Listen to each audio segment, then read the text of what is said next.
All right, then I think we got enough to get going here. So I do want to say thank you to everyone for taking the time out to be here. Uh, is the superintendent on here? I'll let her go first if she's on here. If not, she may join us later. I don't know if she is or not. But I do want to say thank you to everyone for your time being here. This It's been interesting. It's been a good process so far.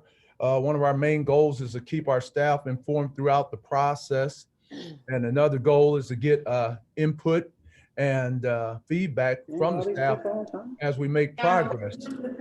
And so that's been a uh, that's been a entrance or a place that max. you If can we could, if further we could your mute education. everybody or ask everybody to mute. They're gonna Sometimes take my math one and be our like, staff up so many people, we have to remind people to mute each other. Somebody, whoever's in control, can mute. There we go. So another one of our goals is to get feedback from our entire staff as we go through the progress, as we make progress. So I can't say how pleased I am with our partner B and with Todd and Liz and everyone who works with us. John, you guys have been great. So I'm so pleased. And I'm going to get out the way. And once again, we'll want to give you plenty of time to you guys can share. Your team's been great, and we look forward to working with you till this endeavor is complete. So Todd, it's back over to you. I'll go ahead and get this started. Okay, John, thank you. Dr. Doss, thank you very much for that intro. First of all, I'd just like to say thank you very much. I want to say thank you for all of your efforts. It is actually rare and refreshing to work with a staff and administration that really do care about their community, their students. So that's really been great for us, gives us a lot of motivation to do really great things for you. The design team is led by BLDD, but there's many people associated with the project. IDG is another architect who will be focusing on the Memorial Stadium renovations and improvements. You will not see any of that in this presentation, mostly because we just got started. We just had our kickoff meeting. So in subsequent presentations, you will definitely see improvements to Memorial Stadium. We also have O'Shea Builders as our construction management partner. During this phase of the project, they provide constructability reviews and budgeting. So what we're going to do today is talk a little bit about where we've been and where we're going. We're going to give you a very high level introduction into the design, into the overall floor plans and its interior and exterior expressions. But it's a little bit different today than tonight. We're going to have little breakout sessions. We'll just go through them today. But basically, then we'll focus in on the classroom and student support areas, and the fine arts and performing arts areas and athletics, and also about the schedule, construction, use of swing space, and those topics.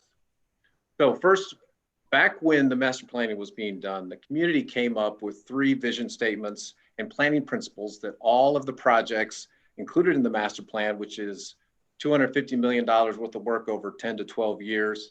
All of those projects were to follow these visions, which would be a future-focused learning environment that support the success of all students, smartest use of the district's financial resources, and places our community can gather and be proud of. And those planning principles are equity. Just as an example, for the first time in Lanphier's history, there will be a performing arts center as a part of this facility. The facilities are to be student-centered, safe and secure, which not only is in terms of security safety, but it's also in terms of pandemic moves as well, in terms of how we would move forward in another similar pandemic situation. Up-to-date infrastructure, which I'll refer to as sort of the opposite of the Edison wing now. We want to have good electrical systems and HVAC systems that support your everyday work environment. And of course, again, that welcoming environment for beautiful aesthetics, inviting exterior, displaying school pride, those sort of things. So where we are right now, we are at the end of schematic design, and I'll explain a little bit about what that means. We've gone through the programming phase towards the end of January, end of February. And as you can see here, the construction is intended to start March of 22 and be complete by the end of 2023. As I stated, Steve Oliver will go into that in a little bit little bit later on in the presentation. So the programming phase is the information gathering phase, where we develop the building performance requirements and the design criteria in the written form. And we transition that into the schematic design phase, which is where we look at the building program in its graphic form, which in other words, we'll have high-level floor plans, we'll have aesthetics of the interior and exterior. We will have not solved every problem. Well, Steve will get into in his presentation about the schedule. Design development is where we'll go into a lot more detail about where the storage spaces are, where are the marker boards, all of those little things will be developed in a later phase. So we're very high level, but we will have floor plans. We've attacked adjacencies and how the flow of the building will work. So you will see all of that today. That information gathering process was developed through the program teams. We had 18 different teams, and you can see some of those examples right here. From the buildings and grounds to security to arts, science labs, music and band. Our first round of meetings were at the beginning of February. Our second round of meetings will take place towards the end of this month if they aren't already scheduled. So again, those groups be ready to hear from us again very soon here in the future. So those program meetings consisted of over 20 sessions. 68 staff members were involved, 2 community members, and 12 students. So we're very proud and very happy about that. And thank you for the time and effort. We know that you had to go above and beyond to be able to do this for us. The leadership team is where we took the information that we gathered from the program teams, and we met with them 6 times over the last couple of months. To again, bounce off the ideas that we had developed based on the information we gathered from the program teams. Once we came up with a plan that the leadership was okay with, we had the executive committee, which is composed of the members you see here, but at district level, sort of the final sounding board to make sure that we are in alignment with the district's goals, budgets, and constraints. And any information that was approved here would then go on to the board. And so that's where we find ourselves right now, is getting ready to present this schematic design to the Board of Education.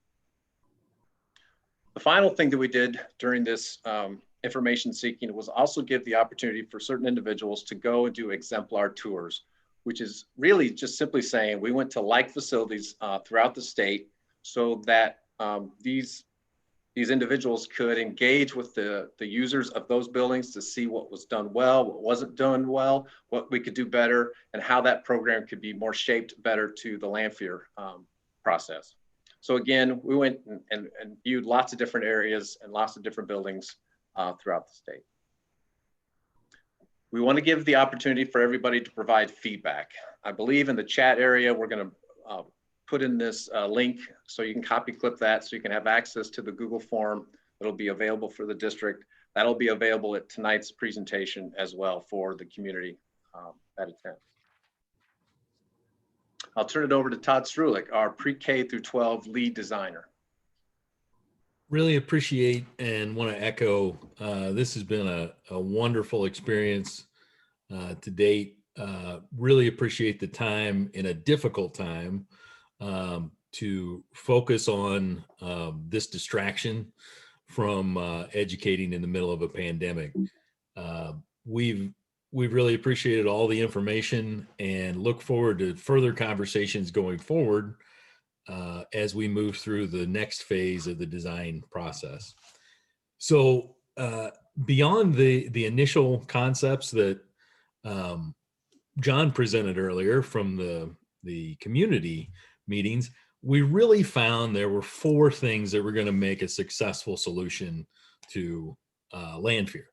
Really embracing the tradition, be it the original building or all the great things that have happened since 1937.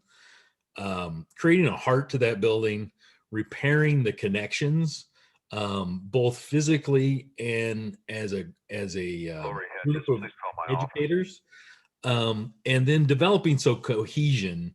As anyone can see from the outside, there are a lot of things going on in the building and around the building that have happened over time, and really bringing it back to a solid, continuous, cohesive design. So to give a little more information, when we talk about embracing traditions, it's not just the comings and goings of students that change year to year, but really the legacy that Lanphier began with. You know, a huge leap of faith to provide a strong education, a state-of-the-art facility on the north side of Springfield.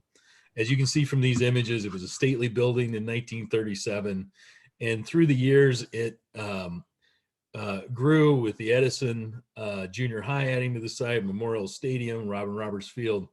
And over that time, although some amazing things have happened, a lot of things were lost, and some of that are in these pictures, and we want to restore them. Also, as important as anything, when you look back at the original building and we look at how modern high schools work, they all really have this hub, this central piece that makes them important. And with that heart, being able to repair that, create that center that allows folks to come and go from department to department, be they students, be they faculty, and really create these connections is what makes a modern, successful high school building work. And bringing those things together has been extremely important.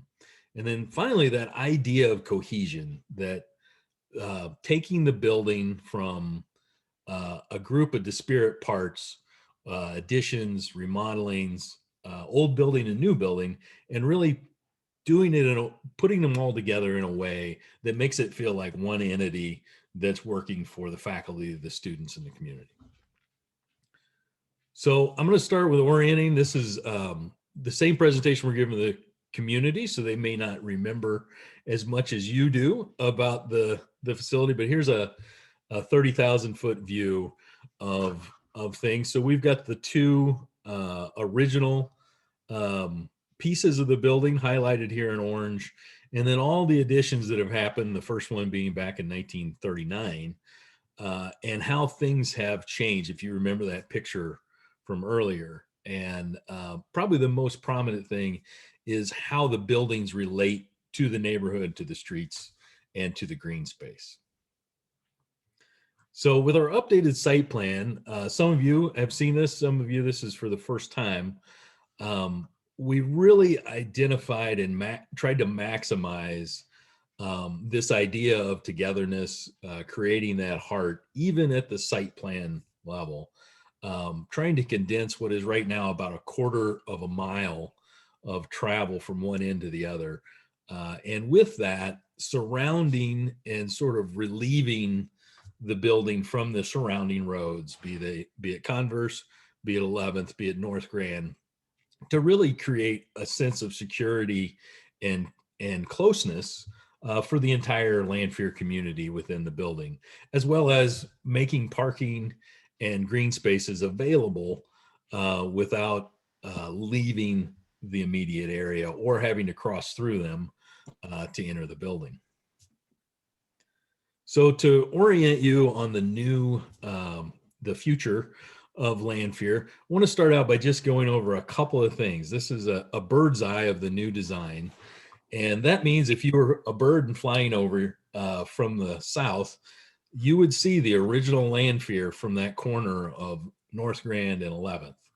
You would see the new student entry that allows all students, whether they're coming by bus, whether they're coming by car, or whether they drove themselves, to all enter and go through that same door.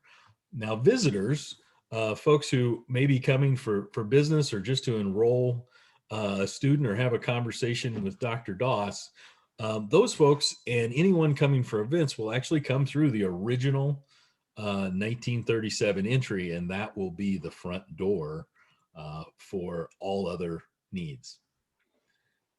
So with that, as we bring you to the building, here is a high-level look at the floor plan. In our breakout session later, we'll go through the majority of these areas in more detail.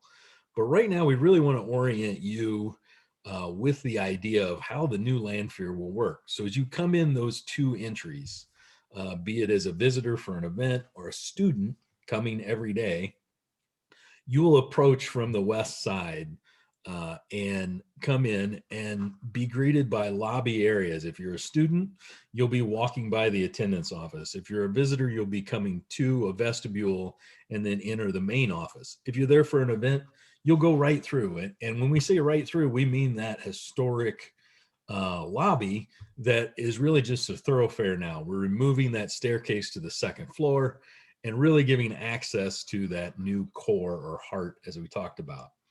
Additionally, there will be staff parking and a staff entry on the north side, and new deliveries will come in from the North Grand side directly into the kitchen area to be able to be accessed with truck traffic and other things without disrupting the pedestrian and the visitor parking.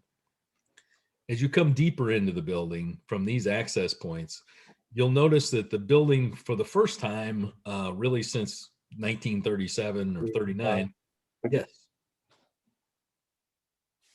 is actually organized around the principle of a strong central core that all other things radiate out from. So the central core, which we call the commons, and the commons will be a lot of things that right now you have in different places. So whether it's the dining experience at lunch, whether it's gathering before and after the pride events and performances, or whether it's really crossing through from all the different places in the building throughout the day, that's going to be the central piece. From there, you're going to have a performing arts zone, which is going to, as John mentioned, give Lanphier that venue that they've never had but always wanted. We've centralized all the athletic functions, including the new esports on the south and the east. And then in the very core of the building, all student service, be they administrative and non-academic leaders or student support services. So from here, a student can very quickly find their way through, whether they're a freshman or a returning visitor. As we look at this very quickly, these are what we call building sections. And this is like a slice through the building. Most importantly at Lanphier is the understanding that this building is several levels, and there's several levels that don't always line up. So here we've tried to, or we have distributed things in a way that makes it make sense for a student or a visitor or a member of the staff to flow from obvious places. So student services and gathering really on that main level, with performing arts and athletics radiating off from there, both in plan and, in this case, three-dimensionally. And then really elevating those core instruction areas to the second and third level, and then the lower level of the Commons edition that you've all got now, where the science and the current dining is. So as we move through, I've mentioned several times this idea of this core, this Commons piece. So here's a sneak peek of how we envision that. So the classroom areas really elevated on the second floor. One of the most important things we heard were about safety and security, and being able to reduce some of the distractions that are a challenge anytime you build in the middle of an area. And in this case, by moving the classrooms up above, it allows them to be more cohesive and allows the comings and goings of student life and student services really to be at that grade level. At the same time, from here, you can get to all the major spots, whether you're a visitor, a student, or a staff member. And one of the most important things for any modern school is the ability to monitor for the safety of everyone.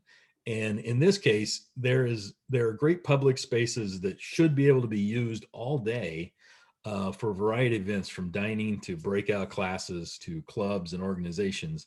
And everyone will have a sense of safety and security due to the proximity and the fact that literally eyes are on every part of this building. So very quickly, the core instruction areas we have organized by department, and actually within the departments that actually relate to those programs. A lot to go into on these, but on the lowest level, which is your current commons and eating area, we've really focused on the career tech. As you move up through the building, you'll find the second floor, which is dedicated to the second floor of the original building, dedicated to social studies. The third floor of the what you call the link is math, and then core instruction areas that actually create the loop around to the new areas on the third floor of the new and the original building, as well as access to performing arts. So once the building was laid out spatially and in terms of the floor plan, our next step was to look at the design of this building. You know, what does this thing look like on the inside and the outside? And for that process, we had 3 design goals that, like I said, guided that process. The first and most important was that, you know, we wanted this building to be a beautiful, functional facility that the students and staff and community were proud of and love to use. The second goal was, you know, in this situation where we are adding various additions onto an existing building, and then to take it one step further, that existing building that was built over the course of, you know, 60 years, we have the 1936 portion, we have the 1966 portion, and the 1997 portion. And now 30 years after that latest edition, we're going to be adding our, you know, 2024 edition. So how do you combine all that together to have a cohesive design? So, and not simply just by, you know, photocopying the existing building, you know, the brown brick and the smaller openings. What can we do to make a modern looking building that is cohesive? And that kind of already takes me to my third goal, which was we wanted this building to have a modern feel to it. We wanted it to reflect the ideas and design goals of a school that was built in 2024. And so this image here illustrates how we met those goals. On this image, which is taken from the intersection of 11th and North Grand, you can see that the 2 main entries, we have the kind of in the background there, you have the public main entry. So we wanted that to be an important part of the building, but then also very important was the student drop off and student entry. And so we really wanted that to be a prominent, you know, part of the building and really stand out. And so we did that by using, you know, the large canopy and the glass vestibule there. And you can also see the design elements that we identified as kind of being the threads that tied the new building in with the existing building. And so that is just the overall form. The additions are simple forms. They're just squares and rectangles. We didn't do anything crazy as far as curves or circles or anything like that. So that was one way we tried to tie the 2 buildings together. Additionally, with our use of materials, that was another way we tried to tie the 2 together by using brick, both a black and brown brick. And the idea behind the 2 colors of brick was obviously the brown relates back to the existing brick, and then the black was a fun way to elevate a traditional building material and make it more contemporary, and also add these pops of contrast throughout the building so that it isn't just a sea of brown buildings. And then the other elements that we tried to use were larger glass openings to kind of balance out the smaller openings that you see on the existing building. And then we also tried to look at some of the existing brickwork and stonework on the existing building, incorporate that. So you'll see like at the tops of the walls, we have some stone banding. And then we also tried to incorporate some banding in the brickwork as just, it's had some visual interest down at the, what we call the human scale, where people are gonna be walking. And it's also, you'll see in the other slides, it's a fun way to you know, transition or incorporate both the brown and black brick within the same, you know, wall without just doing a simple band. So if we want to go to the next slide there. So on the right there, that is the existing common space. So that was the addition that was put on in 1997. The you know, black portion in the center, that is basically going to be a new wall. You know, when we demo the portions of the existing building, we're going to have to rebuild that wall.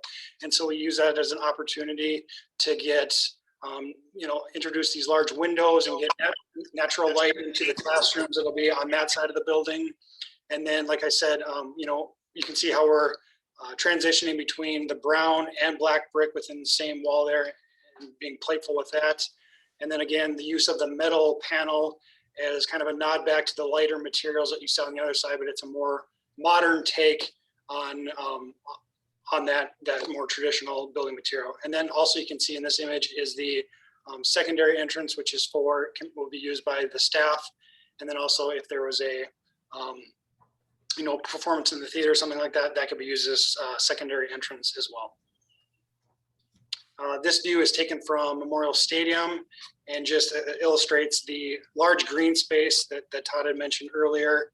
And again, just that cohesive design. You can see all the same elements that were shown on the west elevation being shown on the east side as well. Trying to harken back to the rhythms on that east side, the verticality, and then also the large glass elements on the common space to again connect the common space to that green space, and then also showing windows in the gymnasium to get natural light into that space as well. And also it'll provide some pretty great views from that second floor there out to Memorial Stadium. And then rounding the corner and looking at the south side is just another view of that competition gym. And again, trying to get using natural light into the gymnasium. And again, just trying to get that cohesive design so that the whole building, works as a whole. And then this second image, or the next image, is just some real world, real photos of some of these materials that I talked about. So when I say a black brick, it isn't, in reality, it's not like a solid black brick, but it's got a variation of colors. It's got some blacks, it's got some dark grays. And depending on the sunlight, I mean, it can look anywhere from gray to black. So there's a lot of variation within that brick. Also, you can see in that lower left-hand image, kind of the striated banding that I had talked about. In that image, they used multiple colors of brick. It's more of a toned down version of that with just 2 colors of brick that we would be playing with. And then also you can see what we call reveals, but it's in the brickwork that in that banding, they would also, push the bands back as they go up the wall. They would be offset to give some visual interest to the wall as well. And then there's just a simple image of the manufactured stone or stonework that we would have at the top of the walls that I mentioned.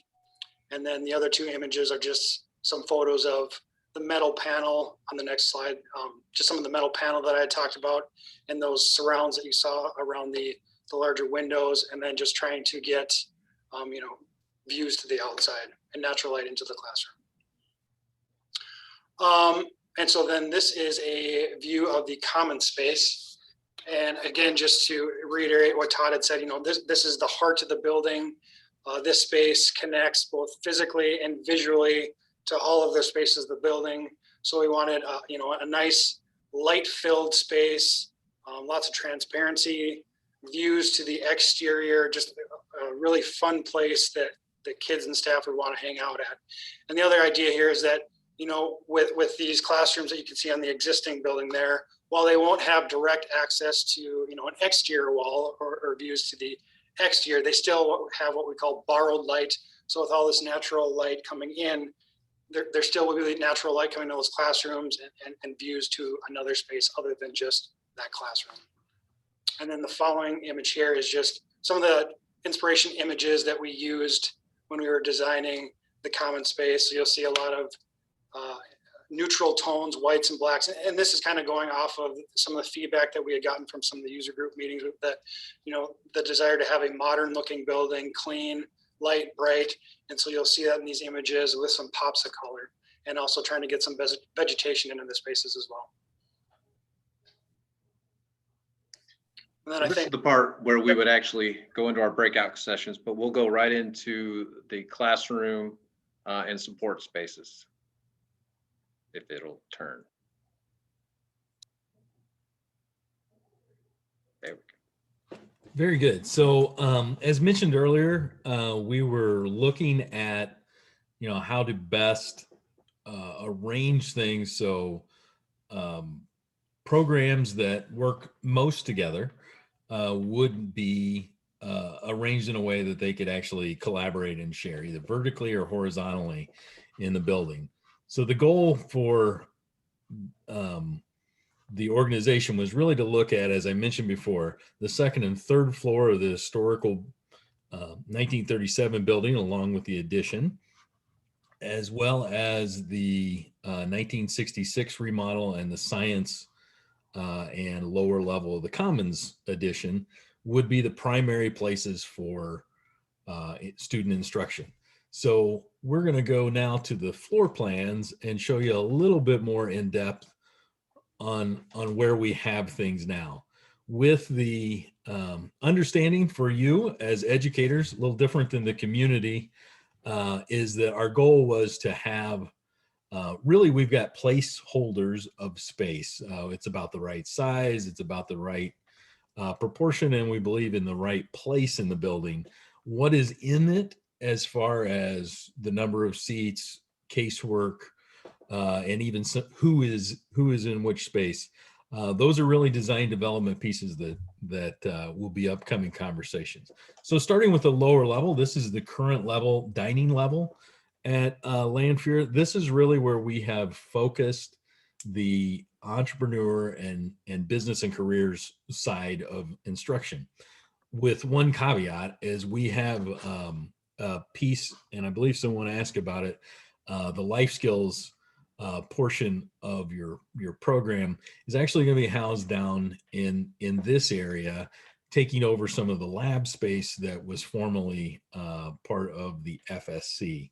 Right now, we've got it all as one big open space. As we have our meetings with that team, we'll go through that in depth and figure out how to best accommodate the different programs within the program. And that's the same thing for all departments going forward. The other thing we have on this floor is this is where the recording studio is located. We've got some specialty labs, be it for the business classes that are collaborative breakout zones, or your more traditional lab spaces where you can teach some applications. Along with that, we've created a design studio approach that has access to a variety of spaces, but mainly for all those technologies, be it makerspace, be it 3D printing, be it laser cutting, that really are resources that everyone may use going forward. And then utilizing, holding the existing common space really as a special programs to be developed in the future, whether it is for construction trades or makers, more broadly use maker spaces, and then organize some club spaces to allow student programs to be there. As we move forward up a level, this takes you to the existing new science rooms, and we're actually making all the science department spaces available right here, so the team can actually work together with a variety of labs. We do have an understanding that this floor plan may adjust some depending on some potential staff needs, but at the most part, the idea is that we'll have 8 to 9 functioning labs and classrooms. We'll go through all the equipment and everything in the next phase, but the big thing is you're going to have departmental resources in the department and the ability to really collaborate for the first time in many, many years. Probably most important as we go through these are the linkage pieces you're seeing here, where we call out collaboration area. I'll go through that in a little more detail here in a second. So right above on the third floor of the link is where we've got the math department. So taking over the former library areas and I believe the old band areas, and really working through that. Probably most importantly here is the ability to bring light into those rooms for the first time ever, and actually create spaces for that are actually conducive to learning in a modern way. And as I mentioned, these collaboration links, we've got this unique thing with the way that the building was designed that we've really embraced as a transitory space between the links, which are a partial floor down, and the existing original building, which is a partial floor up. So redoing the stairways and placing the elevator allowed us to connect those 6 different floor levels. And in each of those nodes really allow the building to decompress from a corridor to more of a gathering space. It did two things for us. Number one, it's just better circulation. It's safer for students and much easier to navigate with people with disabilities. The other thing is it gave us a natural place to have a gathering zone right off of and between departments. Very public space, so it's very easy to maintain and watch over for safety and security, but it also removes distractions. If you have a speaker or something, it gives you a natural place just to pull a group out. There are 3 of these stacked, so you always know where you are in the building. These are right off the commons and right off the administration zones. And as we move then further into the original building, talked earlier about the administration areas really being, and student support areas, really being all gathered in the original 1937 front door section of the building, easily accessible to the commons and really all parts of the building. I think we've reduced travel time by about 2/3 from administration to actual academic areas. The major piece of academic work on this floor is the moving of the FCS area into a 3-zone solution. So you can have some commercial kitchens, you can have the residential style program you've always had, and then the classroom lab area that allows all of those things from family consumer science classes to sewing and wherever the program evolves to in this next century of learning. The reason we moved it there was to allow it to vend baked goods or drinks or lots of other things that those programs have really aspired to integrate into the daily life of schools into this beautiful common space. And this is a little better, a more developed image of what that common space can feel like. It's definitely a different environment than you're used to at your current common space, allowing people to get away from each other a little more. And we really believe will de-escalate what can be kind of a tense time when you have lots of students coming through trying to eat in a very quick manner over lunchtime. This allows folks to find their own space. There are different zones, but you can still easily oversee all the space. And then as you move up from that area, looking into, and as Brian mentioned, getting great natural light from that common space, all of the classrooms on the second floor of the original building linked to the new addition, where the art program and student support classrooms that are really dedicated to that portion of the population can be housed, as well as really the home base for those educators that are doing more work outside of the student support area, but really in the classroom zones. As we've talked about before, and with Chris and Brian and some of the other team members, what we've got here are a variety of areas for teaching and learning. In this case, social studies will be on the second floor. The goal of having some departmental level support spaces on within each department, those are really going to be determined by the conversations we're going to have in the next few weeks about what makes each department most successful at a department level, be it storage, team space, officing space, or special programs within those. So all of those yellow areas really are to be determined. They're placeholders at this point.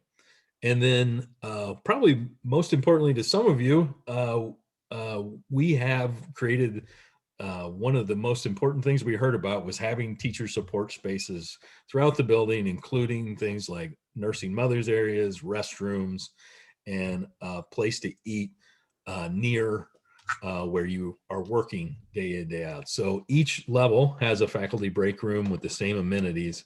So no one's more than about 120 feet from that cup of coffee or that snack or that break in the day. So, and as we move up to the third floor, someone asked library. Originally, we had library down on the first floor.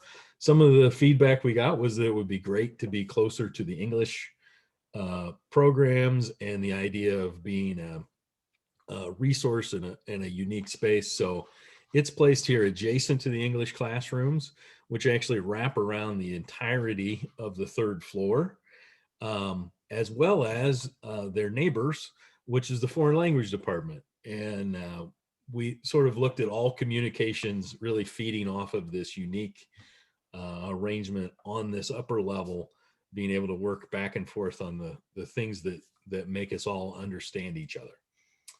So with that, I'll turn it over to Brian to really talk about the next phase. So in this image, you'll see this just gives you kind of an idea of where these performing arts and the new competition gym are in relation to the remodeled small gym, as well as the 1936 building. So you can see that, you know, it'll be in the northeast corner and then also the southeast corner of the building. So then moving to the inside, we'll start with the remodeled wrestling gym. And what we're doing here is that we'll be demoing the existing locker rooms and that balcony seating that is currently there, and then reorienting the gymnasium so that the floor, instead of going north-south, will go east-west. So we'll have a full-size competition floor there with the ability to have 2 practice courts as well. And then there'll be seating on the north side, and it can accommodate roughly 750 spectators.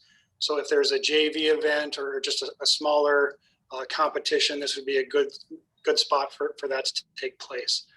We feel it's going to be a really interesting space because it'll have, you know, the historic wood trusses, so it'll be a really cool space there. And we'll also be, you know, incorporating or adding the windows on the south side, or excuse me, the west side of the gymnasium, which were covered up at one point during construction. So then moving to the new competition gym, which is a 2-level gym. You can see that in the middle there is the full-size basketball court and volleyball court with the ability to have 2 cross practice courts. There'll be seating on the first floor for 1,000 spectators. And then just kind of moving back out of the gymnasium and you know, addressing where we feel that the memorabilia and the Hall of Fame and where that's going to be showcased, we felt that just outside of the gymnasium, as people enter the building, that would be a good spot so that it's really prominent and people see it as they're going into the gymnasium. But then going back into the space, to the left there, that is the wrestling room. So we're showing the ability to have 3 practice mats. There would also be wrestling locker rooms, some storage rooms, officials room, and a trainer's room as well. So a lot of functions there. And then moving then over to the right side of that space. In the upper right, you'll see that's where the weight and fitness room are. And then below that is the PE locker rooms. And then the showers and toilets and that connect the PE locker rooms with the athletic locker rooms that you see at the bottom there. And then below that connecting corridor, those yellow spaces and the gray spaces there, that would be offices and single user toilets. And the way that this is designed is so that with the 2 PE locker rooms and the 2 athletic locker rooms, that it'll be designed in a way that you can have 2 competitions going at the same time and have enough locker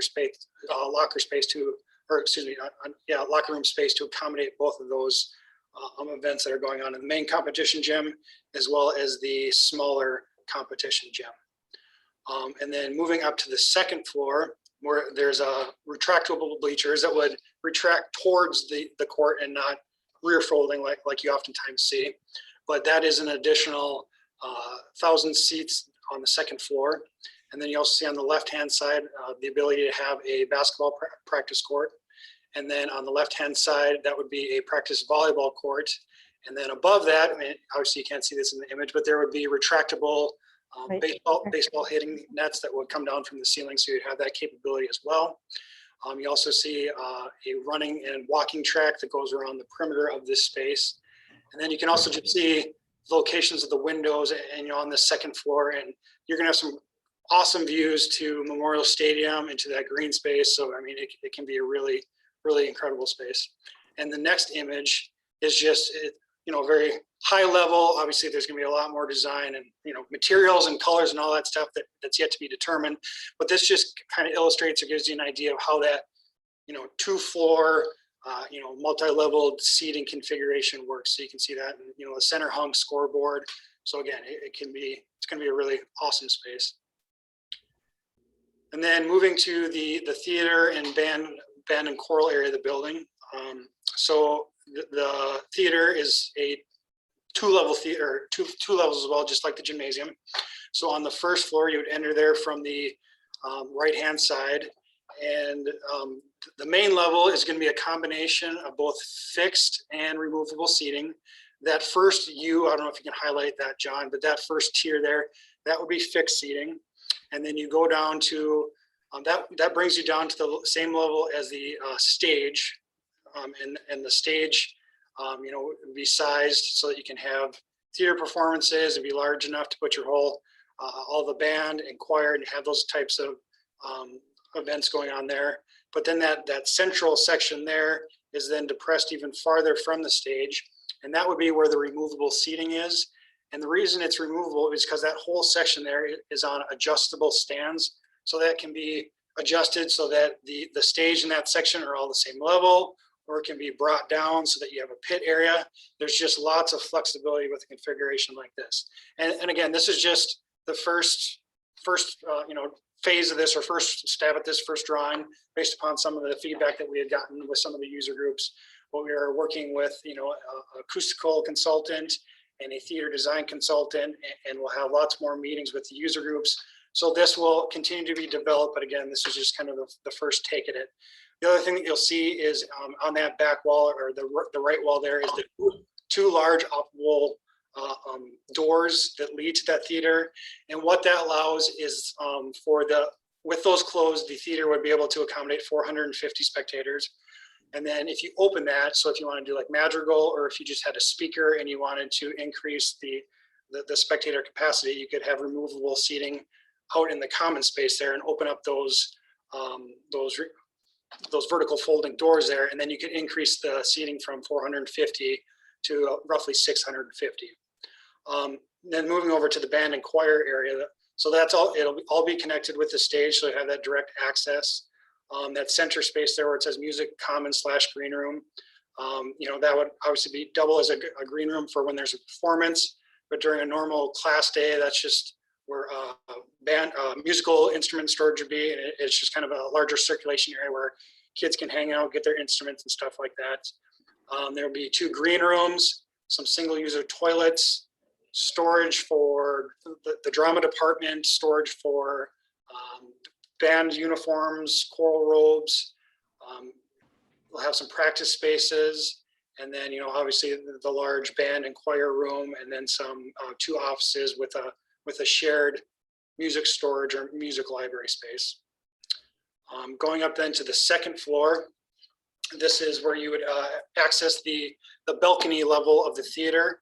This is also the level that the control room would be at. So where they control the lighting, the sound, the stage director, that's where they would be positioned to direct everything that's taking place on the stage.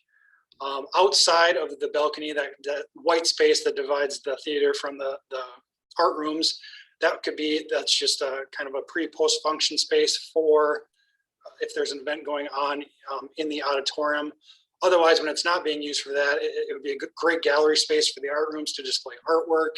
And it's just a really cool space to hang out with. And again, it'll have the same awesome views from that space to Memorial Stadium, which is just to the north.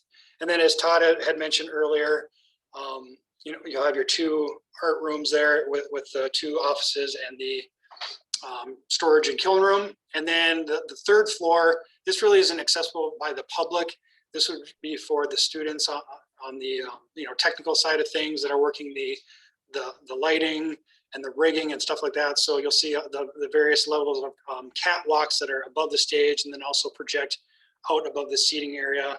And again, this is where Todd, as Todd had mentioned, this is currently where the media center is shown with some awesome views to Memorial Stadium as well. And I believe the next image just is a 3D kind of high level to explain the various levels and just how it feels. I mean, it's going to be a really intimate space. really great views. It's really going to be an awesome space with a lot of flexibility. And in the background, you can see how it opens up and how you can get that connection then with the common space. And then the last image here, this was done by the theater design consultant, but it was just a study that they did. You know, we're just making sure, working with them to make sure that all the spectators have great sight lines. And then also you can see that tiered, or the various levels, and also that the adjustable platform seating that I had mentioned, and how you can adjust that to all be at one level or various levels, depending on what is taking place in the theater at that time. So. All right. In this last section, we want to focus in more detail on the overall project schedule, as well as the current concept for swing space, which is really how we envision students and staff utilizing the existing building and the site during construction. So as you've probably gathered from this project overview, this is a very complex project. It has a lot of moving parts, a lot of challenging issues to solve, and it's going to take a few years to complete. So this bar graph schedule, which you saw earlier, kind of shows the overall picture for the duration from start of design earlier this year to what we expect completion of the project by the end of 2023. So occupancy could occur in January of 2024. So John talked earlier about, again, where we're at. We're at the end of schematic design. So everything you've seen in this presentation is sort of the culmination of all the work done to this point through programming and schematic design. And so from this point, we move into a phase that we call design development, which is about a 3-month process for a project of this scale. And again, that's where we take these high-level schematic design concepts and really drill down. We start developing systems like structural systems, mechanical, electrical systems. We start developing the interior finishes. We start developing these spaces that Todd was showing you earlier in much more detail, like where the casework is located, where the doors, where the outlets are going to be, marker boards. All those sort of detail things are yet to come during this design development phase over the next 3 months. And our goal is at the end of design development that all of the major design decisions have been completed, so that as we go into the final documentation phase, the construction document phase we call it, which is about 3.5 months, that's basically where we'll document all the design decisions that have been made to convey the design to bidders and contractors to actually be able to build the project and bid it. And so that phase of the project is scheduled to be completed the early part of December of this year. At that point, the bid documents, construction documents will be released to interested contractors and bidders. And that process is going to take about a 2-month process for the bidding process, with the bids being open somewhere around early February, with the goal of making actual recommendations to the Board of Education at their February board meeting. And assuming everything is accepted and approved, then the goal would be to start construction just as soon as possible after that, sometime in the month of March. And so you can see construction here is a little under 2 years. And within that time frame of 2 years, there's a lot of things that take place in terms of phasing, different parts of the building to be remodeled and additions, which we'll look at here. We've got a few slides to sort of help illustrate, just to give you a high-level picture of, sort of the disruptions that will take place, what parts of the building will be usable at different times throughout construction. And so this first slide is sort of showing how things will look in the spring and summer of 2022. So the goal is that the orange block there in the middle, that's the sort of classroom addition that's going out to the east, it's got the band room at the end of it, that would be vacated at the end of this year, at the end of 2021, so that it could be abated and demolished early in 2022. And what that does, that makes room for really the start of construction of the largest part of the addition. That's the orange box you see on the diagram here that goes to the east. So that really allows that part of the addition to begin construction in terms of layout, foundations, underground utilities.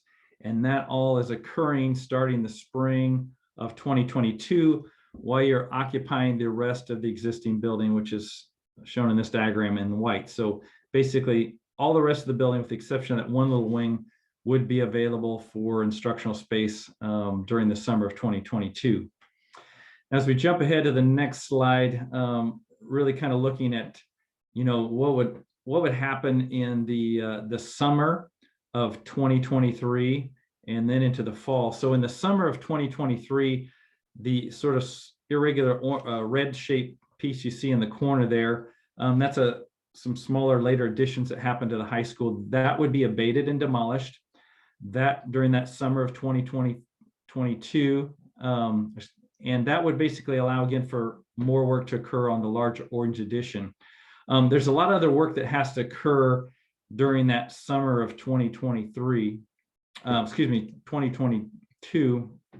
And basically that is allowing the blue boxes there is the 1937 portion of the original Lanphier High School and the Garner Gym there, the small Garner Gym. So the remodeling of that all starts as well during that summer. And also we'd be preparing for what would be used for the swing space. So during the fall of 2022, you can see that the current Edison wing, the 1966 building there in the portion in green, as well as the Lobernica Gym would all be used for student swing space during the renovation of the 1937 building and the construction of the major east additions. And so the goal is that the current Edison wing would be temporarily air conditioned, which it's not currently, so that could allow students to occupy that space and be comfortable in that. And the current strategy is with the Lobernica Gymnasium, that would be used again as swing space for PE and also practices, but that all competitions during this time frame would happen off-site. And then this really shows the summer of 2023, sort of a high-level picture. So again, a lot of work has to occur during the summers, both 2022 and 2023, to allow the project to be completed. So during the summer of 2023, the large orange portions, on the left, the Edison wing, and in the lower right-hand corner, the Lobernica Gym would all be abated and removed. And while that's going on that summer, the purple area, the 1966 portion of the building, would have its second phase of remodeling. That's where most of the finished work would occur that would allow that to be occupied for the coming fall. And while that's occurring, again, the large orange additions continue to be built, as well as the remaining remodeling of the 1937 original building. And then if we go to the next slide, really shows the final fall, winter of 2023. So again, like you saw in the summer before this, the Edison wing gets torn down, the Lobernica Gym gets torn down. That allows for the site work development in those areas. So along the bottom there, the site work development at the new student drop-off and visitor entry is able to be developed during the fall. All the site development parking on the north side of the site is able to be developed during the fall. And also during the fall, the orange box there, which is the fine arts component, that's the theater, the band, choir areas, which has probably the most complex intricacies in terms of finishes and audio, visual, and lighting. That will continue to be completed during that fall of 2023. So at that point in time, the fall semester, basically all the white areas would intended to be completely renovated in terms of the 1966 building, the 1937 building, as well as parts of the new addition, which would be the student commons you saw earlier, and the primary gymnasium, new gymnasium athletics complex there further to the east. And so that all would be where the students would be occupied while this final site work is being completed and while the auditorium band area is being completed, as well as the other site work, landscaping and so forth around the building. So that sort of gives you hopefully a high level idea of the phasing of construction and how the swing space might work there. And so with that, I will turn it back over to John. Thanks, Steve. So again, we really would love for you to provide feedback and comments. So that link is up on the screen again, and I think available in the chat. I don't know if Dr. Doss, you would like to say anything, or if Jennifer's still on. Other than that is our presentation. We appreciate your time. We took our hour. Good job, team. And thank you for all of your time. I just can't say how appreciative I am for all the work that the team's done. And, you know, we want to thank you for, you know, your hard work, professionalism, being resourceful and helping getting our questions answered as we move forward. So we're excited about this. Once again, thank you. Superintendent, it's on you. Yeah, I mean, I just want to say that everything, you know, if you still have questions, this is the time to ask them as they're designing these things. So I've seen a lot of great, you know, questions in the chat, just things that I know we'll be able to wrap up in the department meetings. I think, you know, Todd, you mentioned the flexible classroom walls and the spacing and all of that goes into scheduling and things like that. So I know you'll be able to explain that and really help them understand that at the department meetings as well. And I know you're going to have upcoming department meetings. Do you have those already planned or? We've been meeting on and off, and we will continue to meet. And as questions arise or we have concerns, we, you know, Todd and the team's been great getting us meeting with us or setting up meetings, get these questions answered and get the teachers or whoever's questions, whether it's administrators, principals questions answered and getting us a little feedback. So we've been working well. I know that, We've actually got some, I believe Liz is scheduling them right now. okay. As we speak, I've seen a couple of things. So she must be working with the team to get those department slots scheduled the next couple of weeks before school's out. I think maybe if we could have a side-by-side list of the current classroom space that's used at Lanphier next to the new classroom space that's going to be available and the size of those rooms that we have now versus the size of the rooms of the future. So all of that, those are great questions and the right questions to ask. So it'd be interesting for us to kind of dig into some of the details with the team. Okay. Thank you so much. I appreciate your time. I really do hope you take time to provide some feedback for us. Thank you. All right, Mr. Doss, any words for your faculty or? No, I thank everyone for being a part and we look forward to continue work with. I know that they aren't shy about asking questions and we all got to work together in this building. So we're just excited. So I guess we'll work with the team and yourself tonight. We appreciate you guys. Well, and tonight is just the same exact thing again. We wanted you to see it first. It's really hot off the press. I know you guys have been working hard to get these designs ready for us. Wanted to do it, of course, before the end of the school year, and there'll be many more opportunities for input into how things look inside and furniture and shelving and all of those kinds of things will come as well. This is the first time we've done something this expansive in our district in forever. So, you know, in a very long time. So we appreciate you, you know, helping us learn how to do this alongside us. Nobody has all the answers yet for how the swing space will look, but we know that your team has been working really hard to put a good plan in place so that school year, everybody feels comfortable and we have a great outcome on the other end. All right. Great. All right. Well, thank you. I appreciate. Go Lanphier Lions. Lots of orange out there ready to be put in the building. Thank you. Thank All you. right. Superintendent. Thanks, everyone.